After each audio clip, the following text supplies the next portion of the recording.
وبركاته. الحمد لله الذي هدانا لهذا وما كنا لنهتدي لولا هدانا الله. والصلاة والسلام على الحبيب سيدنا محمد صلى الله عليه وسلم وعلى آله وصحبه ومن تبعهم بإحسان إلى يوم الدين وبعد. Assalamu alaikum warahmatullahi wabarakatuh, wapenzi wasikilizaji katika imani yetu ya Kiislamu. Imani ya kumtambua Allah subhanahu wa ta'ala wa haki. Imani ya kumtambua au kuwatambua malaika wa Mwenyezi Mungu wa haki. Imani ya kuwatambua mitume wa Mwenyezi Mungu wa haki. Imani ya kutambua vitabu vya Allah subhanahu wa ta'ala vya haki. Imani ya kutambua pepo ya Mwenyezi Mungu ya haki. Na bila kusahau vile vile imani inayotambua iko siku watu wataangamia, wataenda katika jahannam, watapelekwa motoni, ambao moto huo upo na ni moto wa haki kwa utaratibu wa Allah subhanahu wa ta'ala. Sisi tunamuomba Mwenyezi Mungu subhanahu wa ta'ala atujalie kufaulu katika hii ardhi na tuweze kupata mwisho mwema, tuepukane na fitna na adhabu ya motoni. Alhamdulillah, siku ya leo tumeweza kuamka kwa uwezo wa Allah subhanahu wa ta'ala. Tumeendelea na shughuli zetu za kiwiliwili kama kawaida. Macho yalifunguka, mapua yakakupa service ya kupumua vizuri, mdomo umekubali pamoja na ulimi kuzungumza na kupata riziki kwa kadri ya uwezo wako. Masikio yanakupa service kwa kusikiliza na kufahamu. Na vile vile katika kujisaidia kuna haja ndogo na kubwa.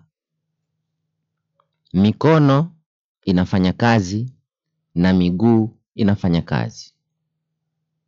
Yote hiyo sio kwa kupenda kwako, bali ni utaratibu na mpango wa Mwenyezi Mungu subhanahu wa ta'ala. Namna alivyokuumba ndio amekuwezesha ukaweza kupata hiyo faida yote. Kwetu sisi Waislamu tunasema alhamdulillah, tunarudisha shukrani kwa Mwenyezi Mungu na tunazidi kumuomba atuhifadhi na tuendelee kupata raha katika maisha yetu, na zidi kutujalia tuwe miongoni mwa wale wanaomwabudu yeye peke yake bila kumshirikisha. Alhamdulillah, mada ipo kwenye meza. Kama nilivyotoa ahadi last week, nilikuwa nizungumzie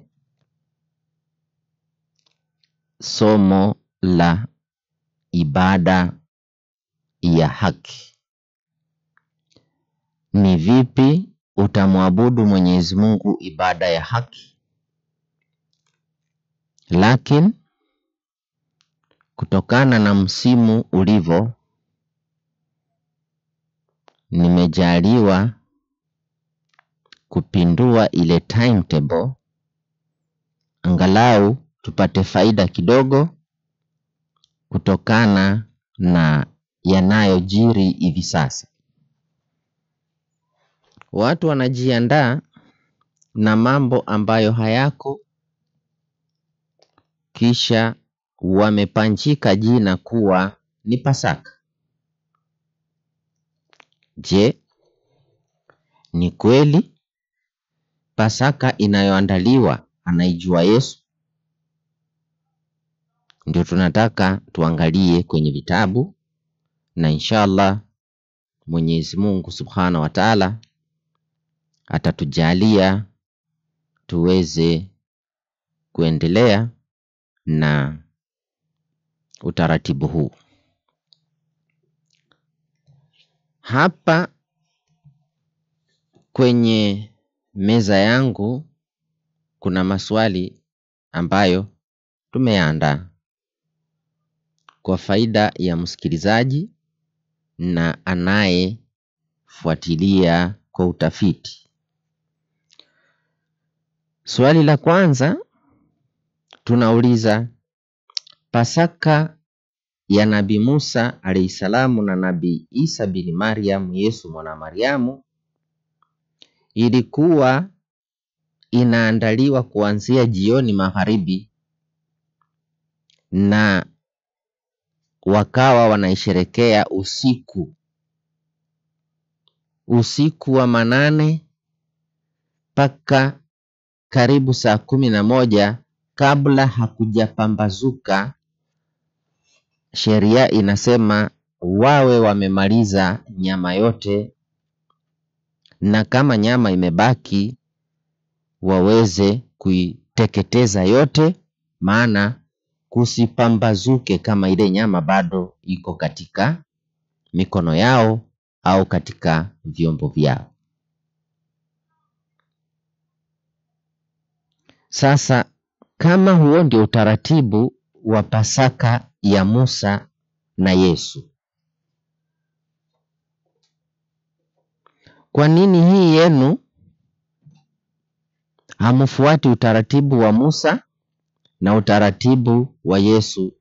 Mnafanya mambo yenu mchana, mnaleta sarakasi mchana, mnafanya vitimbi vya ajabu ajabu, vichekesho vingine na vingine hata watoto wadogo wanashindwa kuelewa ni nini kinaendelea. Watu wanahangaika na misalaba mizito mikubwa, mnahangaishwa kwa sababu ya kule kukosa kufahamu utaratibu wa maandiko unasemaje. Kwa hivyo swali tunauliza, kwa nini yenu hii hamufanyi usiku namna alivyofanya Yesu na Nabii Musa alayhisalam? Ndio swali la kwanza. Swali la pili, siku ya Pasaka tuna habari katika Biblia huyu Yesu alichukua punda ya wenyewe. Siku ya Pasaka Yesu alichukua punda ya wenyewe. Si mimi nasema, ni maandiko yanasema, na maandiko haya yanasema kuwa kule kuchukua ile punda aliwatuma wale wanafunzi wake, na akawaambia mtu yeyote akiwauliza kwa nini mnachukua punda huyu, semeni ni mimi nimewatuma, nitarudisha. Lakini hakuna mahala popote tumeona alirudisha punda ya wenyewe Bwana Yesu. Kwa mtizamo wa imani ya Kikristo na kitabu chao cha Biblia, katika lugha ya ufasaha kuelewa kwa maisha ya sasa, ilikuwa robbery with violence. Yani mtu akichukua kitu chako kwa nguvu Ukiwa unaona hivi kwa macho na usifanye chochote, basi hiyo inaingia katika kipengele cha robbery with violence, kunyakua na nguvu au kupora. Sasa sisi Waislamu hilo tunashaka nalo. Hapa kuna mambo mazito mengi.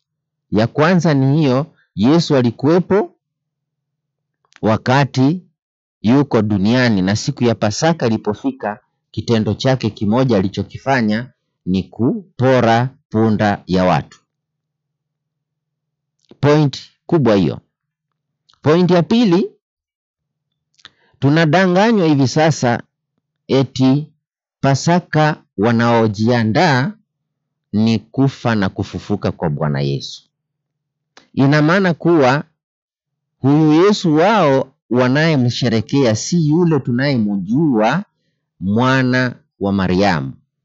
Na kama ni huyo, basi na yeye vile vile alisherekea Pasaka. Kwa hiyo haiwezi kuwa Pasaka wanayosherekea ni kufa kwa Yesu, kwa sababu Yesu alikuwepo na akasherekea na yeye vile vile, pamoja na kuwa alipokuwa anajiandaa kuingia katika sherehe ya kusherekea Pasaka, alinyakua punda ya watu, akapora, akaondoka, akaenda nayo.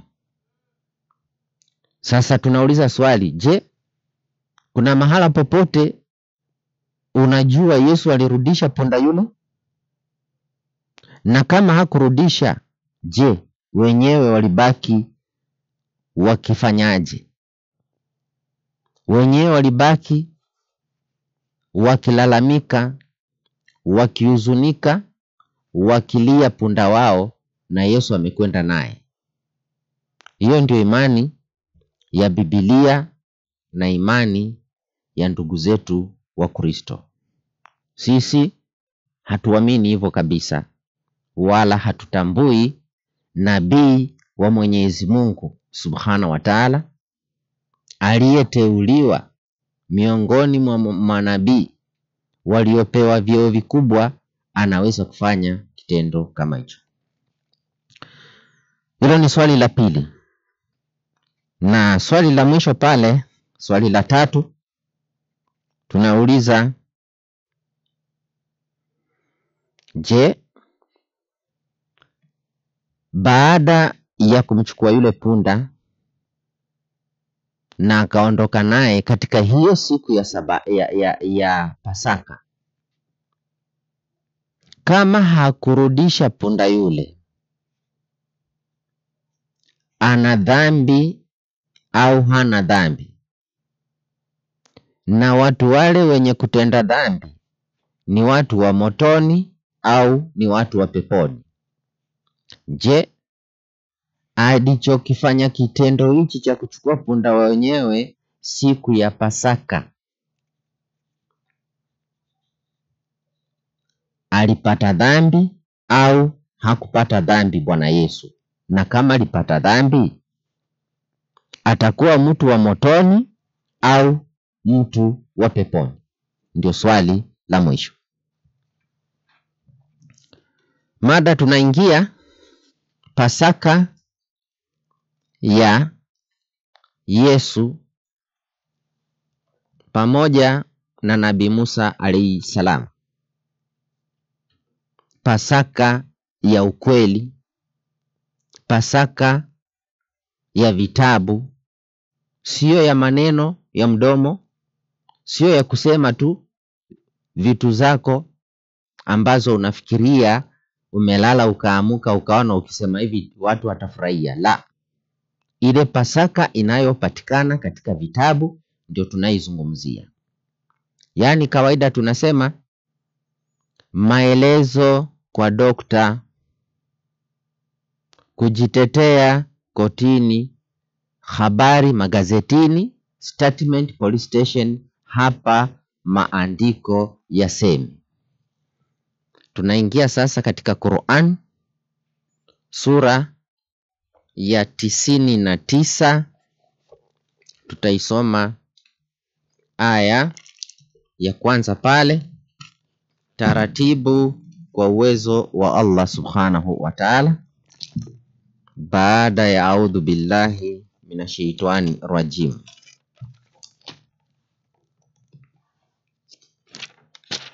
Bismillahirrahmanirrahim. Anasema Allah subhanahu wa ta'ala katika kitabu chake kitukufu,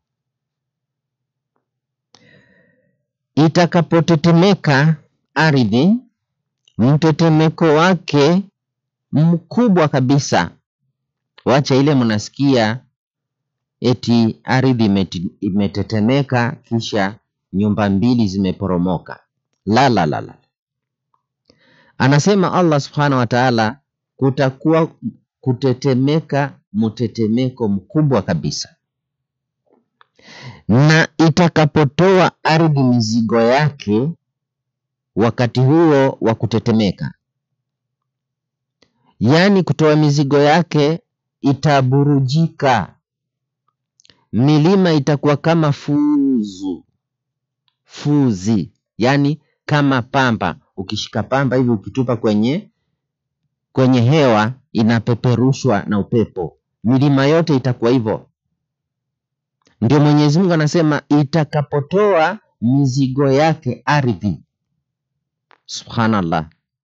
Itakuwa ni siku kubwa sana ambayo mwanadamu huyu atakosa utulivu, atakosa la kusema, pamoja na kuwa alikuwa anatambaa katika ardhi hii akijivuna, akiona ana nguvu. Lakini wakati huo atakuwa kama mbu, mosquito kwenye upepo. Unajua upepo mkali unabeba mbu, asiwe na la kufanya, hawezi kujitetea, anapeperushwa na upepo na anaenda kufilia mbali kabisa. Siku hiyo mwanadamu atakuwa kama mbu wakati wa upepo mkali. Kwa hiyo ni wajibu wako sasa hivi kujiandaa, usiwe miongoni mwa wale watakuwa kama mbu siku hiyo. Anasema Allah subhanahu wa ta'ala, na binadamu atasema siku hiyo, atalia kwa huzuni. Mwanadamu atasema, oh, kuna nini leo na ardhi hii? Nimezoea kuitawala, nimezoea kuikanyaga, nimezoea kuikanyaga kwa ujeuri na maringo. Leo imekuwaje? Atalia mwanadamu kwa sauti kubwa akisema, oh, maskini yangu. Katika kulia kwake hakutamfaa, maana Mwenyezi Mungu subhanahu wa ta'ala atakuwa ametoa amri yake. Mwenyezi Mungu atakuwa ameifunulia, ameiamurisha ardhi itoe mizigo yake, itetemeke, iporomoshe kila kilichokuwa kizito juu yake. Majabali yote yatamwagika kama sufi. Siku hiyo watu watatoka makaburini vikundi ili waoneshwe vitendo vyao. Siku hiyo itakuwa na video ya Mwenyezi Mungu. Wacha zenu za TikTok, wacha zenu za YouTube na kadhalika. Television zote zitakuwa hazina faida tena. Kutakuwa na special video ya Mwenyezi Mungu na kila mwanadamu ataoneshwa vitendo vyake. Basi Mwenyezi Mungu anaendelea kusema, anayefanya wema hivi sasa atafaulu siku hiyo, hata wa kiasi cha uzito wa mdudu chungu ataona malipo yake siku hiyo.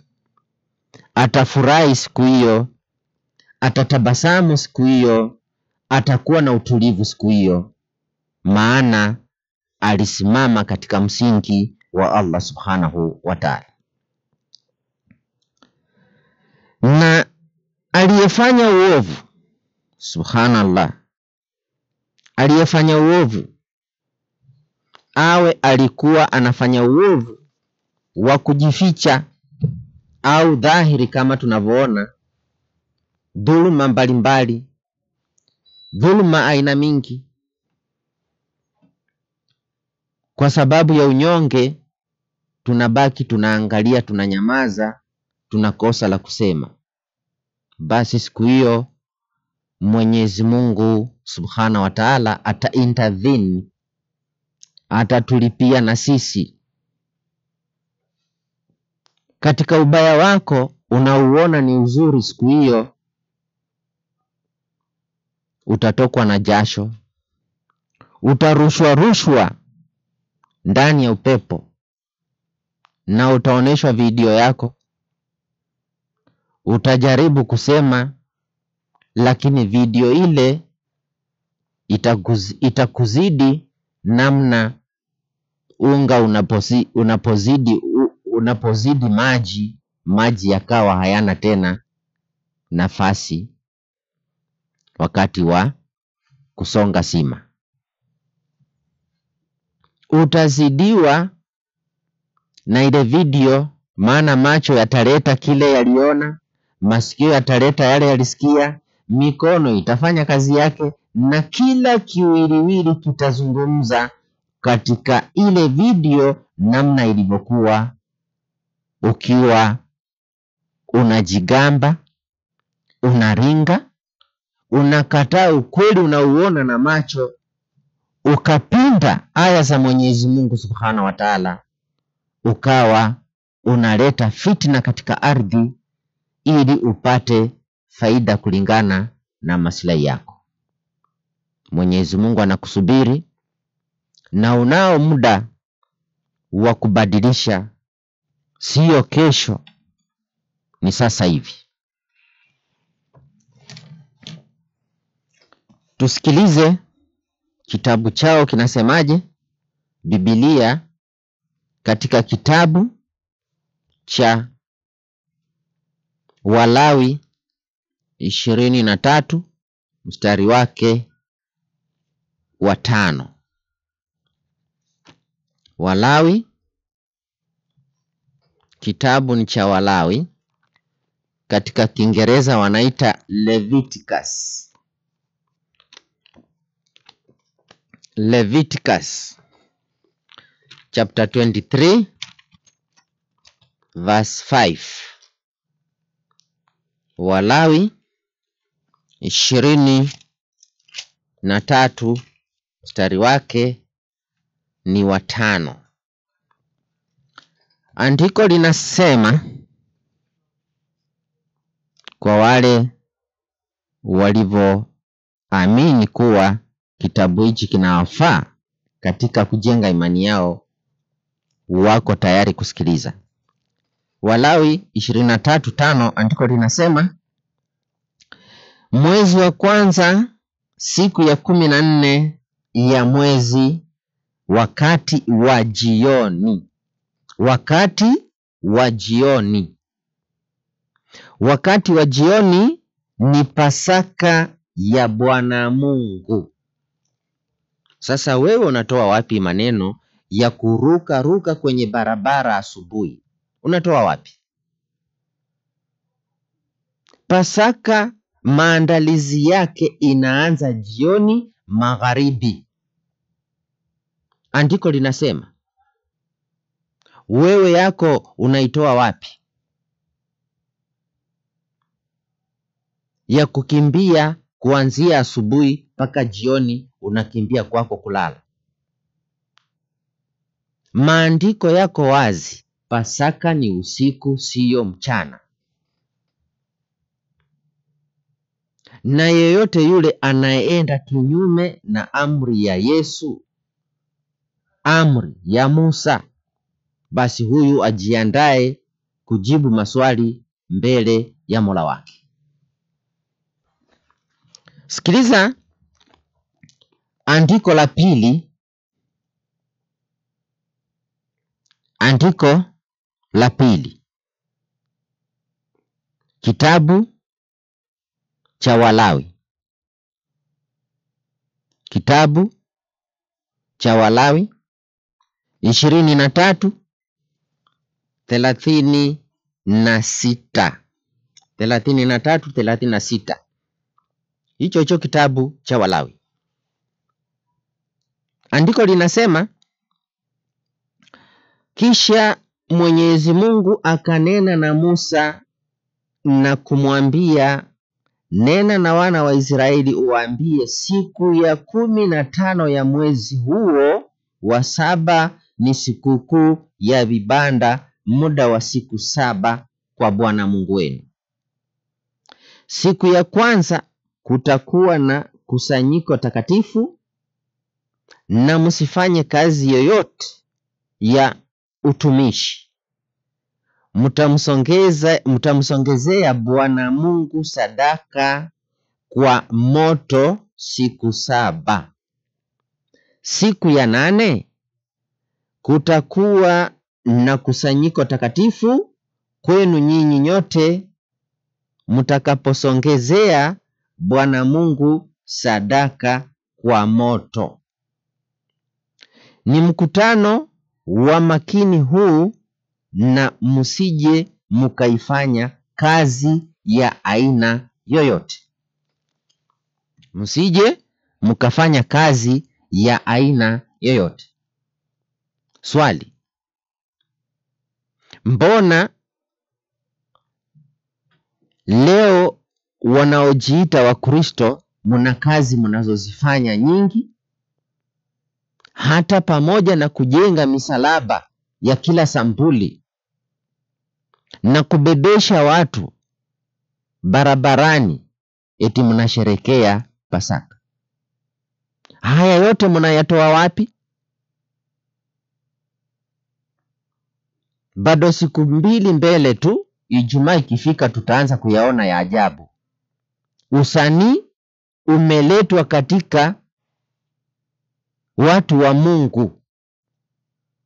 Watu wa Mungu wanadanganywa na wanaona wako sawa. Lakini Yesu aliwaonya, akawaambia katika kitabu cha Mathayo 22:29. Alisema, mnapotea kwa kuwa hamuyajui maandiko wala uwezo wa Mungu. Hamuyajui. Lau mungekuwa mnalifahamu ni lipi la haki, hamungeweza kukubali kupitia katika huu upotevu. Lakini na sisi tunawaombea Mwenyezi Mungu awaongoze ili muweze kuona huu ni upotovu, siyo haki, wala haijapatikana kabisa kwa ibada aliyofanya ya Pasaka Nabii Musa akiwa duniani pamoja na Isa bin Maryam, Yesu mwana wa Maryam. Sasa tuingie katika kitabu cha Kutoka. Tumsikilize Musa na ibada yake ya Pasaka, atupatie utaratibu ili tuweze kufahamu, je, alikwenda kinyume namna mnavyofanya hivi, au nyinyi ndio mmekataa kufuata amri ya Biblia? Sikiliza katika kitabu cha Exodus chapter 12 verse 1, tutaendelea. Yaani kitabu cha Kutoka 12 kuanzia penyewe lugha ya kanisa, namna walivyopanga walioandika wakiongozwa na Roho Mtakatifu. Andiko linasema Mwenyezi Mungu aliponena na Musa pamoja na Haruni ndugu yake katika nchi ya Misri, akawaambia, mwezi huu utakuwa ni mwanzo wa miezi kwenu, na utakuwa ni mwezi wa kwanza wa mwaka kwenu. Semeni na mikutano yote ya watu wote wa Israeli, sio wa Kristo, wa Israeli.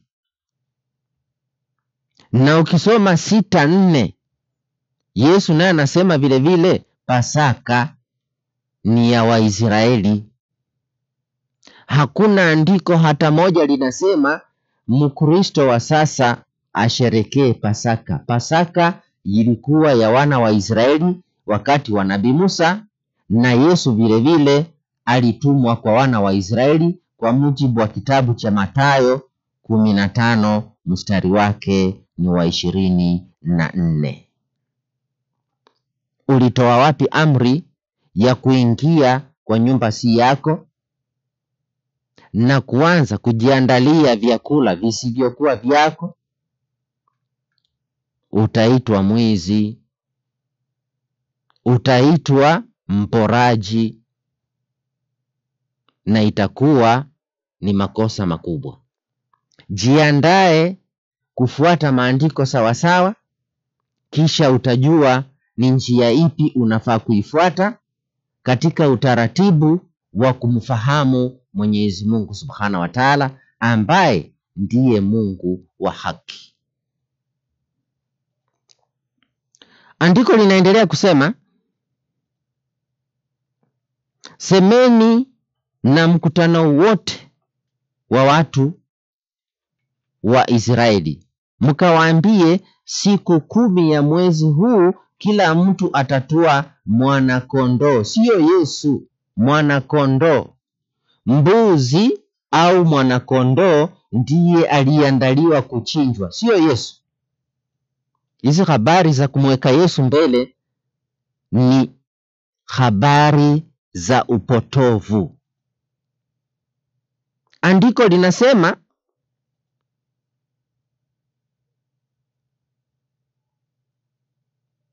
umwandae mwana-kondoo. Yule mwana-kondoo kwa hesabu ya kila nyumba ya baba zao.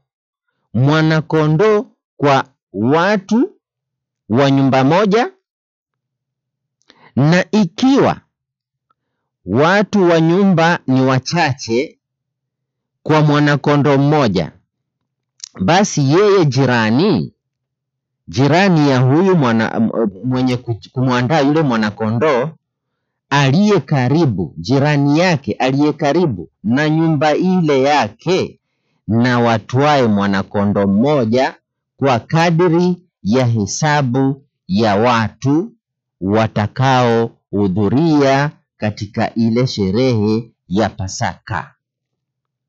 Mwana-kondoo. Kwa hiyo yule mwana-kondoo anaangaliwa na hesabu ya walioko kwa kila nyumba, si kukimbia barabarani na misalaba. Kukimbia barabarani na misalaba ni kupoteza muda na kufanya usanii vitimbi ambavyo havikubaliwi katika muktadha wa dini ya imani ya kisawasawa. Andiko linaendelea kusema, ndivyo mtakavyofanya na hesabu yenu kwa yule mwana-kondoo. Ni lazima kwanza mupime na muwe very accurate, isije ikawa ile nyama ni ndogo na watu wamekuwa wengi. Lazima nyama itoshe, afadhali ibaki lakini isiwe chache. Ndio maana yake. Mwana-kondoo wenu atakuwa hana hila, yani asiwe na kasoro yote.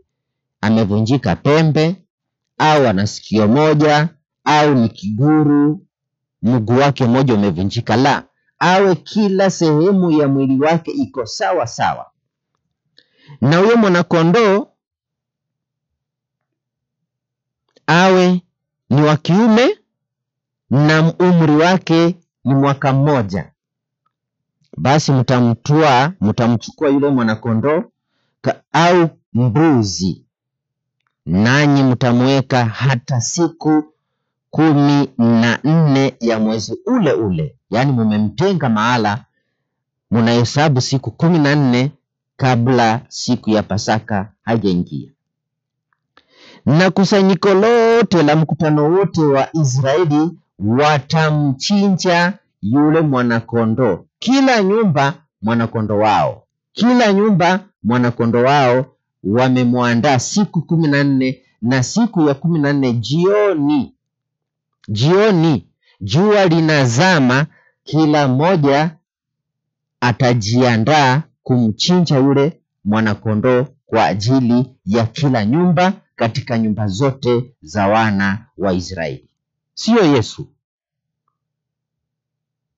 Subject ni mwanakondoo anachinjwa kusherekea siku ya Pasaka. Hakuna mambo ya msalaba hapa. Hili ni andiko linasomeka vizuri kabisa na liko ndani ya kitabu cha Biblia, siyo karatasi tunasoma au gazeti. Andiko linasema baada ya kuchinjwa wakati ule wa jioni,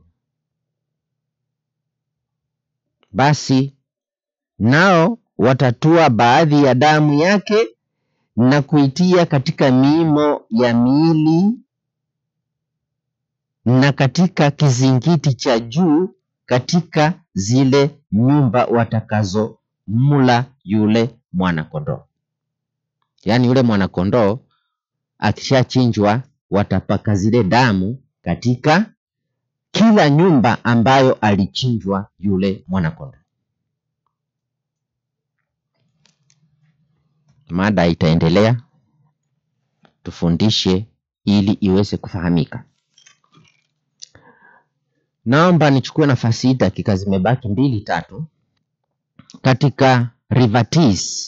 Kama wewe ni mtu wa kusilimu, exercise yetu ya registration inaendelea ili tuweze kupunguza unyonge ambao tulionao sisi wenyewe na kudhulumiwa kwingi.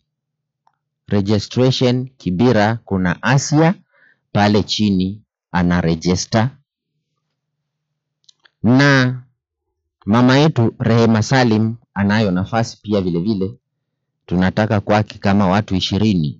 Najua yuko pale anasikiliza, mama yetu Rehema Salim akiwa sehemu ya Kibra.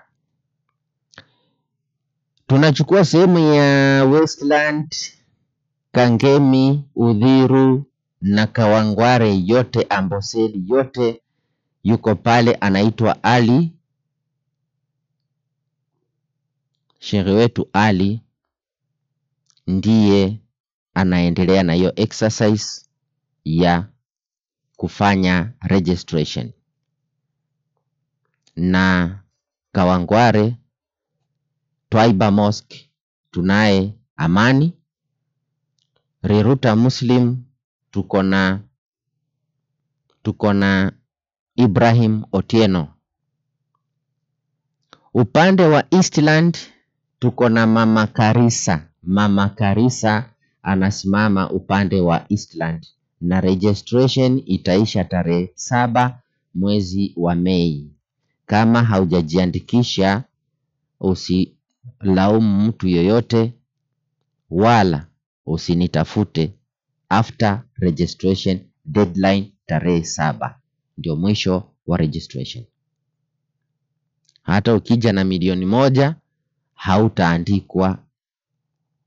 Registration ikifungwa itakuwa imefungwa, na wale watakuwa wameregister ndio wataanza safari mpya ya kujua la kufanya baada ya registration. Kwa hiyo kama umesikia, mkumbushe mwenzako, na Kama unanitafuta ndio ujue zaidi, nipigie simu. Niko TikTok live na namba yangu ya simu iko pale. Niko TikTok live, namba yangu ya simu iko pale. Unitafute, nitakupa maelezo inshallah. Pili, tuna ijtimai sehemu ya Kamulu. Sehemu ya Kamulu ndio tutakuwa na ijtimai mkutano wa mafundisho ya dini katika harakati za dawa. Na vile vile kule Kamulu tunao wenzetu wengi wa kusilimu, na mimi mwenyewe kwa uwezo wa Allah nitakuwa pale nikizungumza na watu wangu wa kusilimu kama ambassador wao. Nitakuwa pale, nitakuwa na subject vile vile about how to motivate our newcomers in the religion of Islam inshallah. Nitakuwa pale. Mwenyezi Mungu tunamuomba atupe uhai. Na katika hiyo exercise activities, baada ya registration, Sheikh wetu rais wa mashabiki Abu Muhammad ndiye ameteuliwa kuwa mwenyekiti wa Jamii Muslim Welfare Society.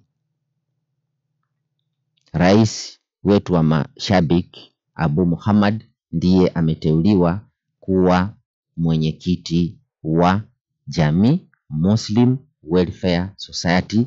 Atashika ushukani huo kutupa mwelekeo, na tunamuombea Mwenyezi Mungu ampe afya.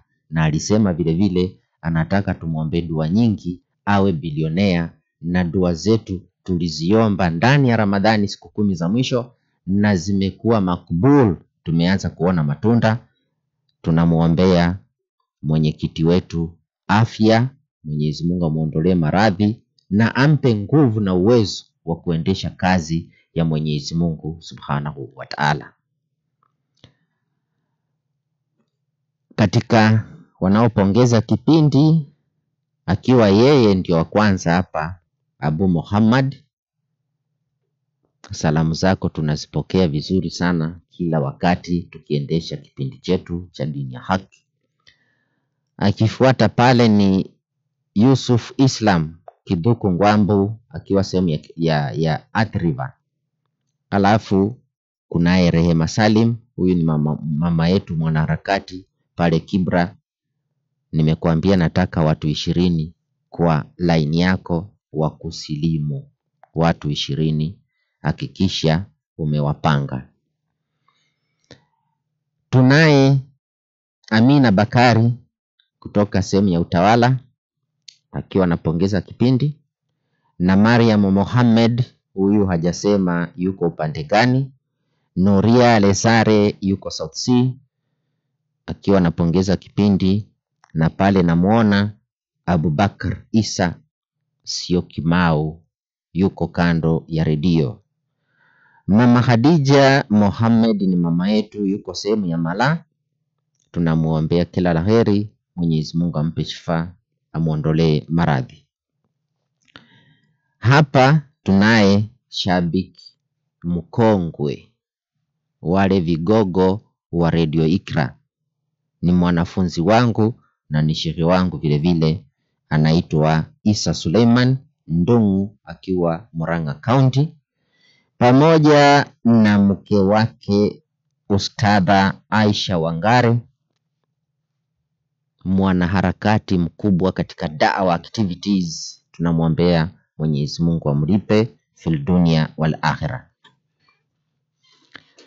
Hapa tunaye Mama Zena na Mama Deno kiwa Istabua Daud, Mariam Imbuka wakiwa sehemu ya Kibra, Mzee Abdi kutoka Limuru, na bila kusahau Sauda akiwa sehemu ya Ruai, namba yake ya mwisho inaisha na 87, na kaka Shebo akiwa Kibra, namba yake inaisha na 76.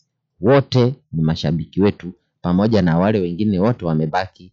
Tunawapenda nyote na muendelee kutusupport kipindi cha dini ya haki hapa idhaa ya 95.0 Iqra FM. Ndio radio yetu peke yake Islamic radio in the whole of Nairobi City. Assalamu alaikum wa rahmatullahi wa barakatuh. Wa alaikum salam wa rahmatullahi wa barakatuh. Shukran sana Sheikh wetu Sheikh Ismail Ofwali. Mpaka sasa 59 baada ya saa 5 tutakuwa tunapokea muktasari wa habari. Baada ya muda si mrefu, msikilizaji, tukirejea itakuwa ni fursa za kuweza kukusikiza wewe mwenyewe katika njia ya simu, njia ya rafa. Msikilizaji, kama una maswali waweza kuturushia kupitia 0783444454 na maswali yako yatakuwa yanapitiwa katika awamu hiyo ya pili. Msikilizaji, usiondoke, tuendelee kwa pamoja. Asalamu alaykum. Subhanallah walhamdulillah wala ilaha illallah wallahu akbar wala hawla wala quwwata illa